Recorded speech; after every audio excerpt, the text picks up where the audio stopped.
I'm going to show you an actual underground plumbing repair that I got to go out and witness because I do nationwide leak detection for one of the biggest mobile home communities in the nation. They've got several properties all around the country. The cool thing is I got invited to go up because they've had 4 leaks here lately, and they wanted me to come see what kind of repairs the plumbers are doing, what I thought about the repairs, and if I could help them figure out what was causing these problems.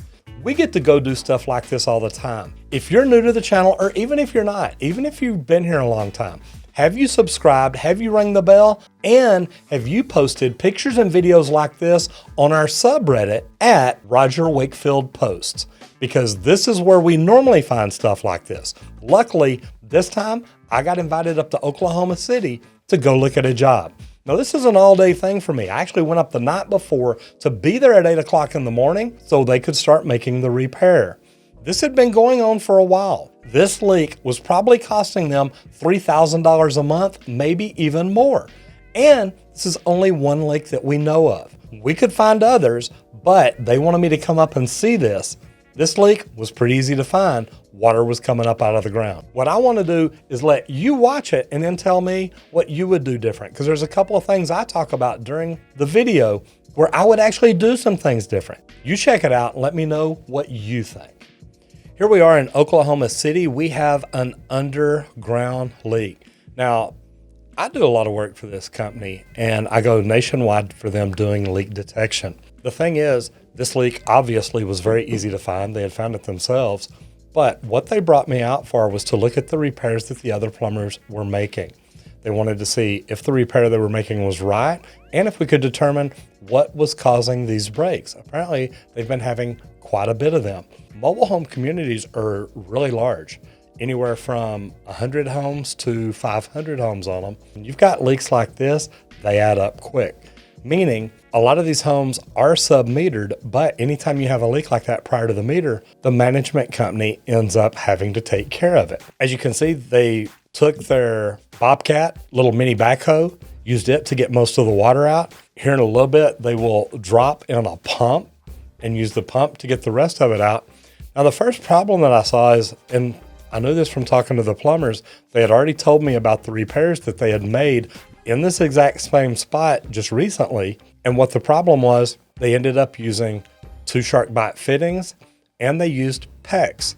When I asked them about the PEX, I asked them, did you increase the size of the pipe? And they're like, well, no, why? And I went on to explain to them about the fact that they had a 3/4 inch line. They used 3/4 PEX to replace this 3/4 inch line, but they now had 3 fittings that actually reduced the flow. So once they got down to it, I saw how they did it. I explained to them about the reduction and how that can reduce flow to the house. Hopefully next time they'll increase the size.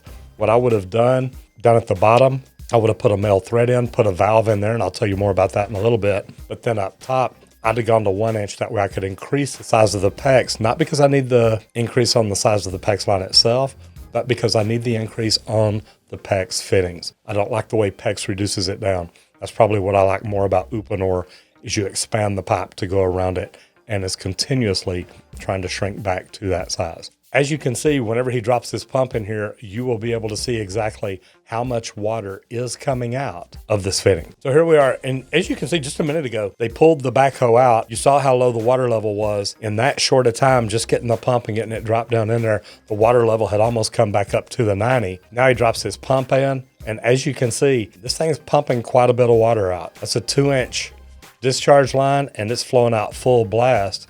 The male adapter down there was broken. He cut the threads, which is good because we needed to get the extractor in there to get the nipple out. Cut it up on this end. And when he pulled it out, what we could tell is that something had actually chewed on that male adapter. You can actually see the teeth marks. You can tell that's what it is. What we got to do now is get everything cleaned up there and get it ready to glue back on. And I like this. The first thing he does is glue the adapter on that he's going to go back on with, because there is a PVC water line going over to the home. Then he worries about getting the nipple out, which is good because it takes a little while. Now, the bad thing about this community is they've got to shut off the entire community to make a repair like this. The only shut-off valve they have is up in the meter vault. So they literally have to go in, shut down water to the entire community, open up some fire hydrants to get the water level, to get the pressure to drain down so they can get in there and make a repair like this. As you can see here, he's actually sticking a nipple extractor down in there. Don't get me wrong, it was hard to get it to bite into that PVC, but he kept working with it and got it out. Once he got it out, here's what I would have done that they did a little different. They put in an adapter to go to PEX and then transitioned over to PVC. Now, I have no problem with that. The two different things that I'd have done, as soon as I got that nipple out, the PVC where the rodent, whatever it was, had eaten on it, what I would have done there is I would have put in a brass nipple and a brass ball valve. That way I could shut it off. The reason being, now they could get the rest of the community, they could get the water back on a whole lot faster. It wouldn't have cost a plumber a whole lot more to put a valve on there. Don't know if they came prepared to do that or not prepared to do that, but that's something that I would have done that could have helped them turn the water on right then. I thought that he had actually glued the adapter onto the PVC already. It probably took him an hour to get this nipple out and get everything built back together. If he had glued that PVC adapter on, and they've actually got a transition fitting. It's PVC on the inside, so you can glue it onto the 3/4 inch, and then it's PEX on the other end. So you put your pipe on there and you crimp it. You'll notice how fast everything goes together. And that's a good thing about PEX. Once you've got your fittings on each end, it's a crimp, it's a crimp, it's a crimp, it's a crimp, it's done, it's good to go. Not a lot of things that I do different, but I think that the things that I would do, there wouldn't be a big cost. And the cool thing about it is you help the community get their water on much quicker. One problem that I run into on jobs like this, you can't trace these mains out because they're PVC. So here he is. He kept trying with the easy out and couldn't get it out. So what he ended up having to do, he took a mini hacksaw blade, used a pair of pliers, and literally cut the threads from the inside, cut the PVC. Now, we've all had to do that before. If we're plumbers, we understand it. You cut very gently. You take a screwdriver in this case, or a cold chisel, anything you can. Right there you can see he's literally prying that PVC towards the inside. The good thing is you've got water pressure coming up, that it blows the PVC out when it breaks off there, and then he can literally reach in and unscrew the PVC part. The way this rodent had eaten it, the guy really didn't have a lot of choice. It was eaten right down at the threads, as you'll see in one of the pictures or videos later. But right there you can see he's got it loose and out. Now remember I talked about the brass adapter. If you have a 3/4 inch brass adapter and a ball valve, you can literally screw it in right now. They can turn the water on to the rest of the community. Well, see, here he is making the glue joint, and you can see everything's already done down below. I would have done this first. The reason being, I want that glue joint to set as long as possible. And even if it only gives me 30 minutes to an hour extra dry time, you can put it on there and you can help make sure that you don't have a leak there later. You give your glue joint more time to set and cure. I want to show this right here, and I want y'all to take a really good look at this, and I'm pausing it. You see how big the PVC pipe is right here. Here's what I'm talking about whenever I talk about a flow restriction. You see how wide it is right here? And then you come down to where the PEX fitting itself is, and you can surely tell the inside of that PEX fitting is much, much narrower than the inside of that PVC pipe.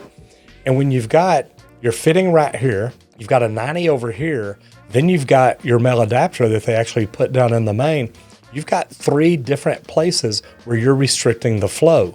And that can cause a problem.